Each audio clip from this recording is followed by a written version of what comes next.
Hi, it's me again, Emily, and I'm here after a pretty long break to give you another KnitPod episode. And in this episode, I just want to update you a little bit and talk about what I've been making recently, as well as maybe a little bit of personal life stuff. Because as you know, I live in Germany now, so some of you may be interested in hearing a little bit more about that. But first I'll start off with what I've been making or what I've completed recently. So the first thing that I've completed recently is a gift for my niece, and it is this hat. And some people call this an elf hat or a gnome hat or a pixie hat. And I really like this design. I actually have made several other of these hats for my various child relatives. If you've watched my previous episodes, you've probably seen that, and I'm also currently making one for myself. I didn't bring that down, so I don't know if I'll show that on camera right now, but whenever I finish it, that will be in a future episode. This is for my niece, and she's a baby, but she has quite a large head, so I think I can actually wear this hat. So maybe I'll just wear this for the rest of the episode. But it has these ties on it. The one I'm making for myself is exactly the same as this, but it's red and it has some mohair in it. I didn't put mohair in this one because I didn't find a good color that matched with this green to go with the mohair. And I just really liked the color on its own, so I just ended up not putting mohair in that.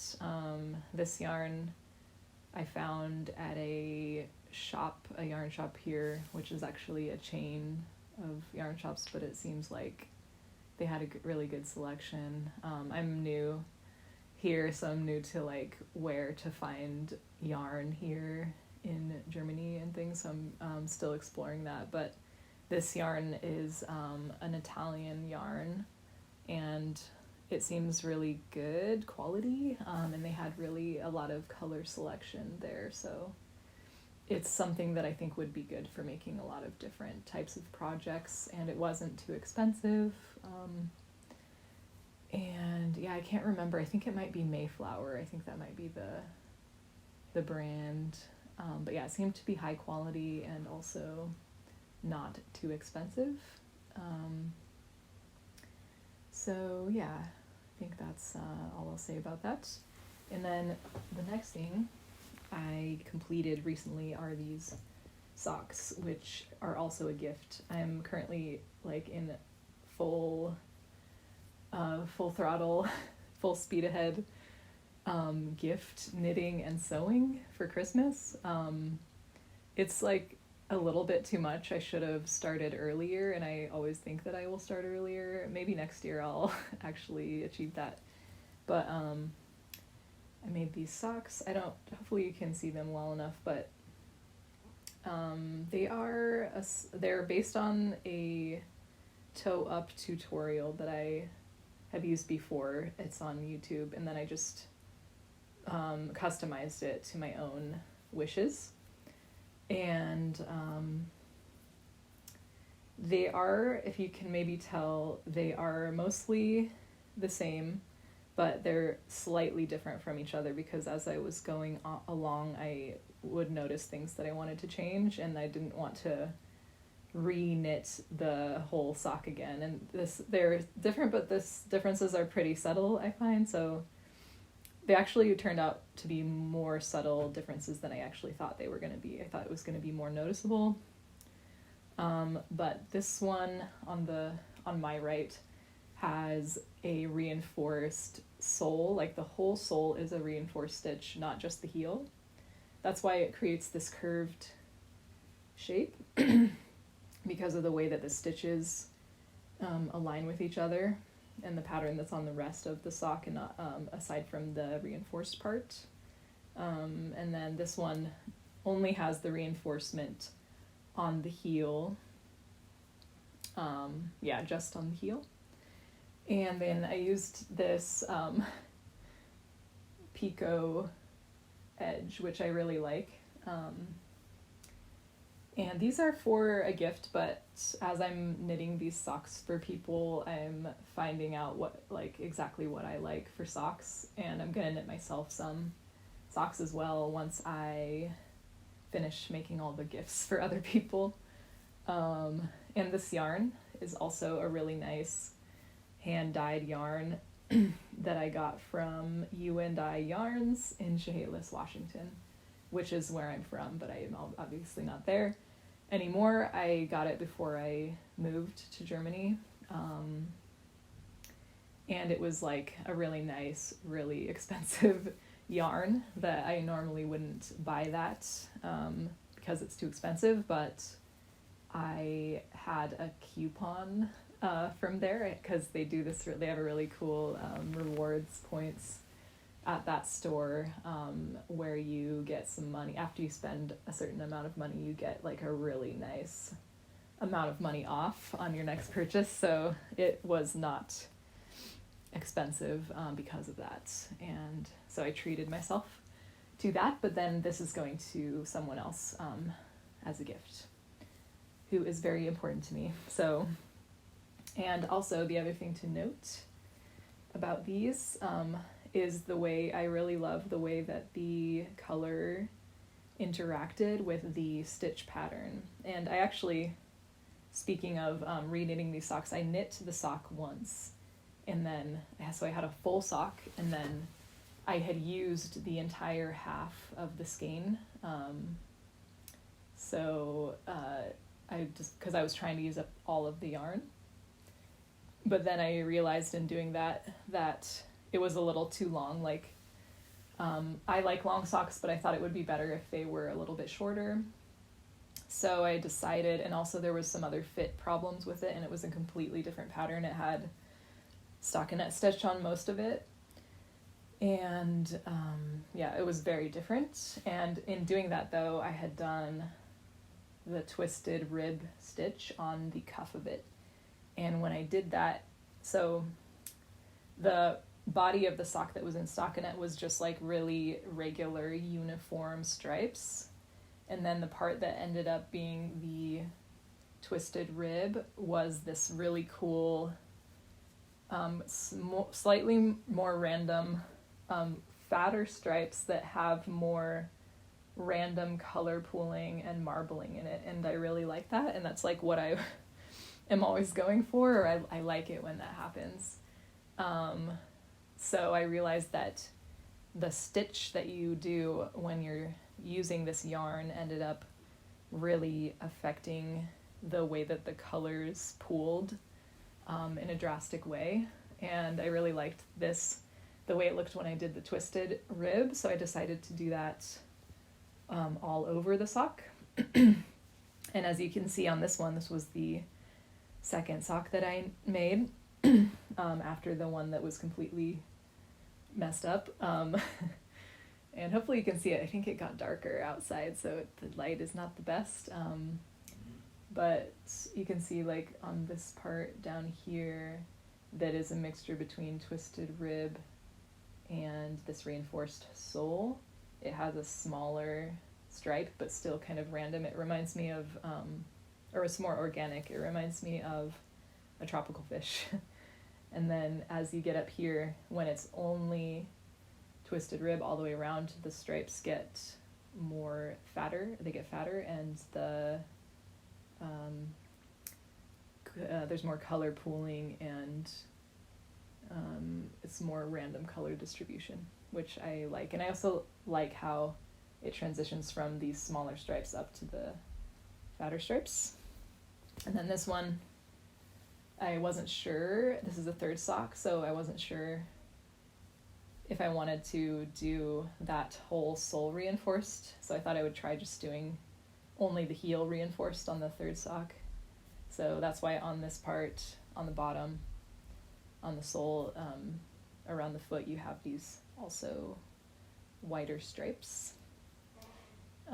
Yeah, so that is these socks. They're really nice and stretchy and soft. And so, yeah, for what I'm working on next, currently, I'm working on several things at the same time, but, oh yeah, it's raining outside quite heavily now, that's why. And it's hailing, that's why it's darker.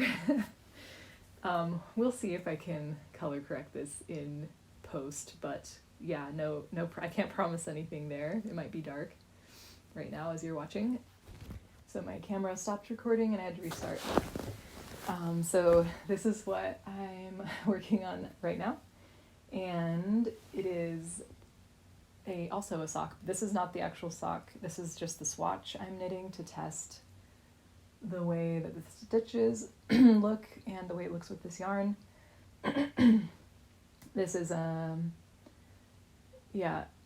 sock for a gift, and it's a yarn that I've had for a while. It's also originally from You and I Yarns. I really love that yarn shop, and the people there are great. If you're ever in the area, check it out. It's really cool because it's like a really cool like haven within, I mean, I grew up in that area, no offense, but it's a little bit terrible there, but that's that one like spark within the darkness. Anyway, this yarn I got, and I made a hat out of it originally, and the hat was for myself, but I didn't really like the hat, and then I had it though, and I had also intended for like at least a year to make it into something else, but then recently I realized that it would make perfect socks, so I am making socks, and I find that I really like these brightly colored socks. It depends, but I think socks are the thing where I would mostly wear really bright colors, and have like wild patterns. I wouldn't do that as much on other things. I mean, yes, I would do it, and yeah, it's not like I would never do it, but I just tend to wear a lot of black and more neutral colors. That's not completely true, but the socks are easier to be more wildly colored for my personal tastes. Yeah. So, and these are not for me, but I just found that this yarn was well suited for socks, this long story short. And I'm just trying to use this little sample to figure out what kind of stitches I want to use, and I decided that I wanted to try doing a fisherman's rib sock, and we're gonna see how that goes. I looked a little bit around to see if someone had done that before, and I didn't really find anyone who had done that before, and I probably just didn't find that, and it exists, but I didn't find it. Yeah, I was like, why has no one done this before? Is there a reason? Like, is fisherman's rib really not suited to socks for some reason? But I don't know, after doing this test, it seems like it would be a really nice and cozy stitch for a sock. Maybe the reason people don't do it is because it's bulky and it wouldn't fit in your shoe very well, but I don't really intend these socks to be necessarily socks that you would wear in a shoe. I intend it more to be like socks that you wear around the house to keep your feet warm. That's more my thought here, especially because this yarn is quite thick. It's not like your normal sock yarn, which is also nice because it'll go a lot faster, because these socks were a lot of knitting hours, the other socks that I made. Yeah, so that's fun. Hopefully you'll see this in a future episode when it's completed. So yeah, maybe now I'll talk about some other stuff that I'm making but won't be shown on this, but you can maybe see it in a different video, and then I'll talk about my life a little bit. So yeah, I'm also sewing some things. I a while ago finished a a quilt coat, but I'm not going to show that because I hope to make a separate video with that. But I did make quilt fabric, like as if I was, like I made the quilt myself. A lot of people get a quilt from a thrift shop, but I had like a very specific idea of what I wanted the quilt to look like, so I had to make it myself, and then I made that into a coat. And I would like to show that in a separate video. And then I'm also sewing some things for also gifts for people. And theoretically, I have some projects for myself too for the future. But so I'm sewing kind of like a jacket for someone that is based on a jacket that they had, and then they couldn't have it anymore because it actually belonged to someone else, so they had to give it back to that person, but I'm trying to make them one for themselves. So hopefully I also want to show that in another video too. And then I also forgot, another thing I'm knitting as a gift is a chicken, like a stuffed animal chicken.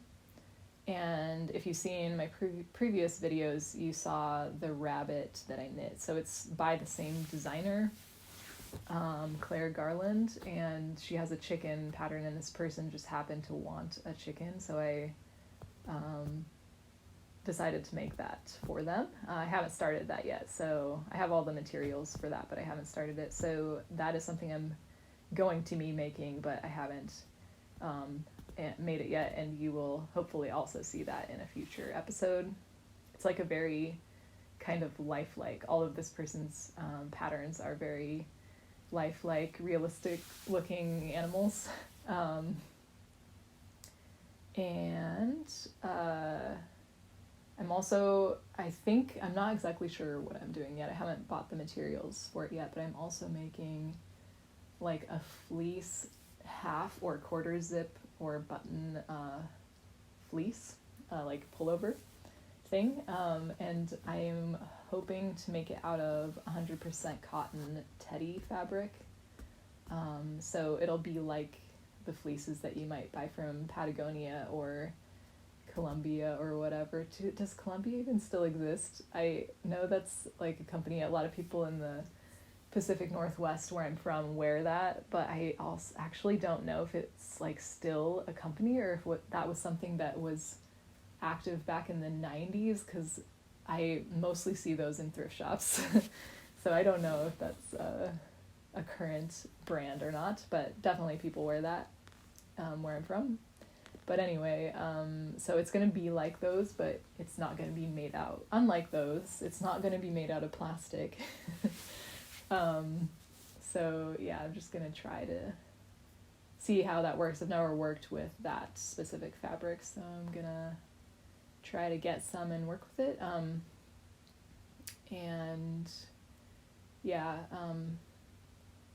fleece, if you didn't know, fleece in particular, like all plastic, a lot of clothes these days have at least some amount of plastic in them.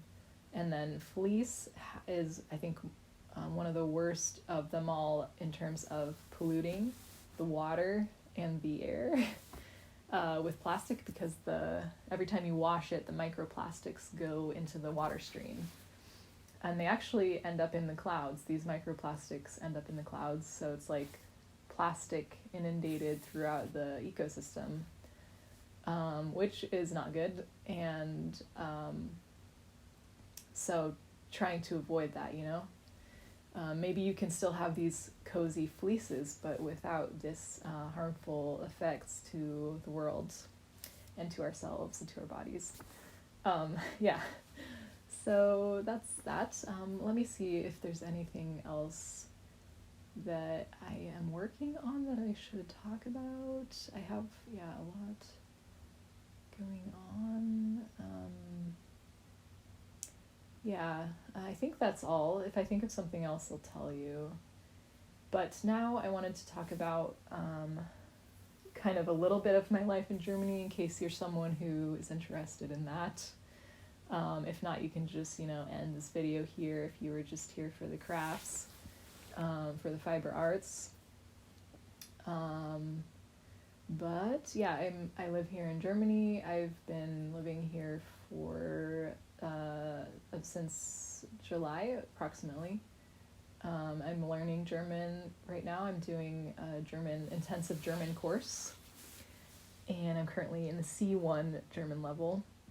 I recently took an exam, a TELK exam, which is an kind of official German test that you can use on like your university applications or for your visa or things like that to prove your German proficiency. And I haven't got my results back yet, so we'll see how I did there. And I'm hoping to maybe study in Germany. That's why I am learning German. Trying to study at an art school somewhere in Germany. There are also possibilities in Denmark and France. So it's not necessarily going to be German. And I do speak French already, so that would be like the good thing if I could go to a school in France, that I would already have that going for me.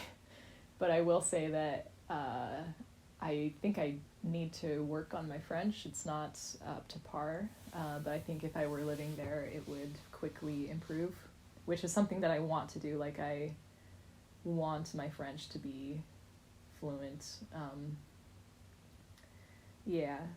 But I could probably like survive and get by with what I have, and then it would just build from there with what I know from learning German. My German went from 0 to 100 in a pretty short amount of time. I mean, I still need to work on my German a lot. Still, it's not up there, not up to speed quite yet.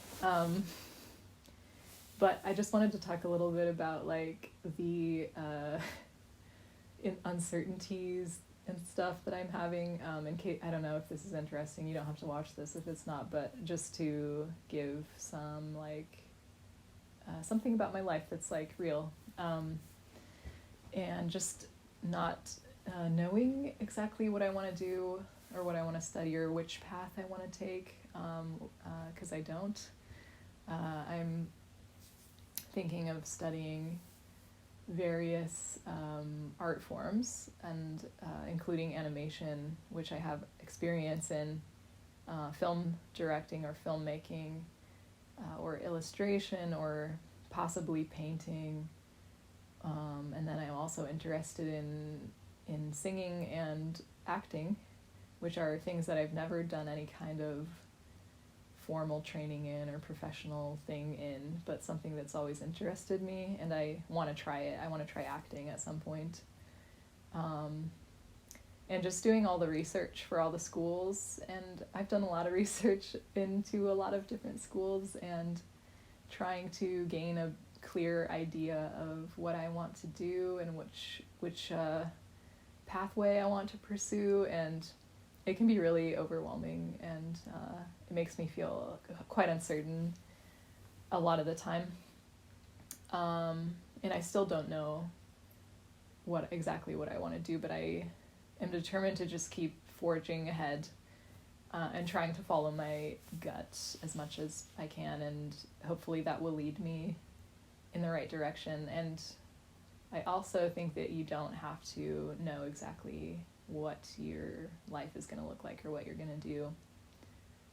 Like I heard recently, and I think I've heard this for a long time, this quote by Oscar Wilde, about how if you know exactly what you want to do with your life, and you will become that, like you'll become a baker or a teacher or an accountant or whatever. And he said that's actually a curse. That will be your curse, because he thinks it's better to constantly be able to reinvent yourself every day. And I really resonate with that.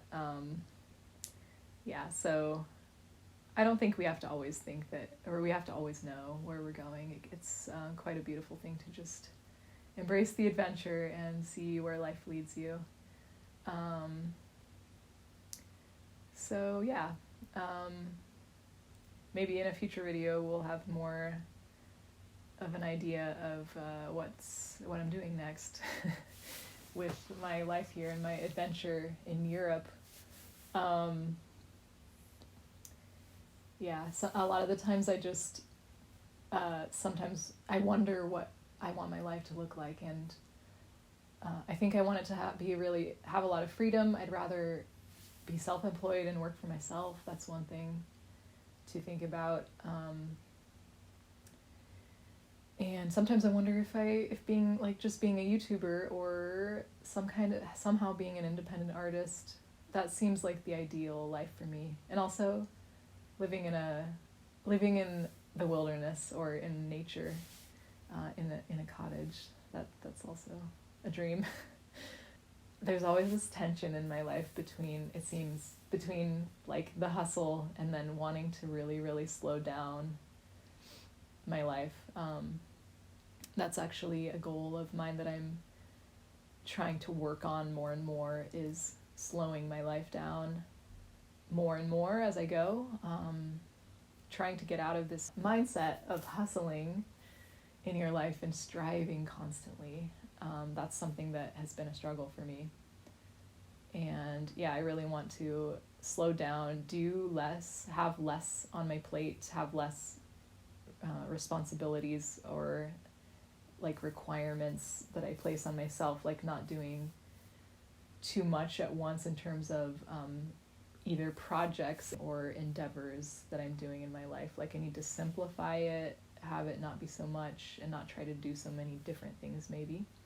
Or at least I can do different things but not try to do like so many, like have so many projects going on at the same time, or yeah, maybe focus a little bit more on one thing at a time.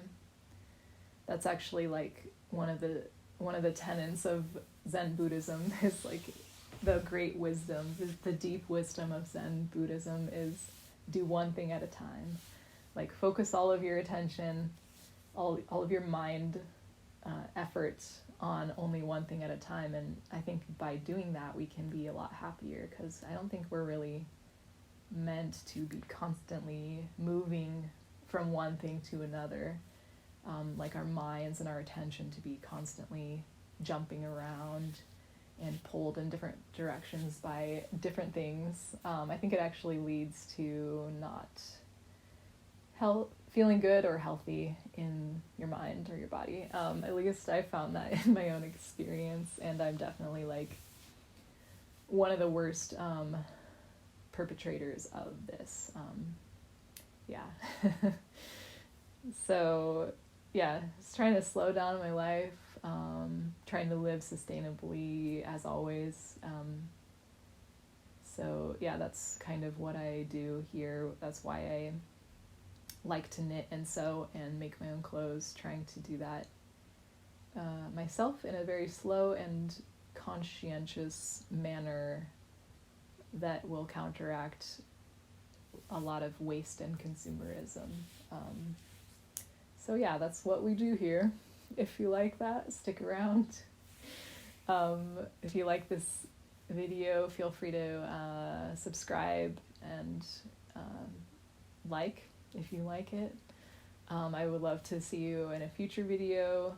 We have a lot of content going on here. You may have seen my recent Radiohead cover that I put on my channel, so sometimes there's some singing, some music, if you're into that. I'm still kind of like working out what kind of videos I'm making, and these kind of KnitPod episodes are relatively simple to make, rather than, for example, putting a like making of video or a tutorial or something like that, which require a little bit more work maybe. This is just a good way to kind of catch up with you and stay connected, and hopefully you find it interesting. So thanks so much for watching, and I'll see you next time.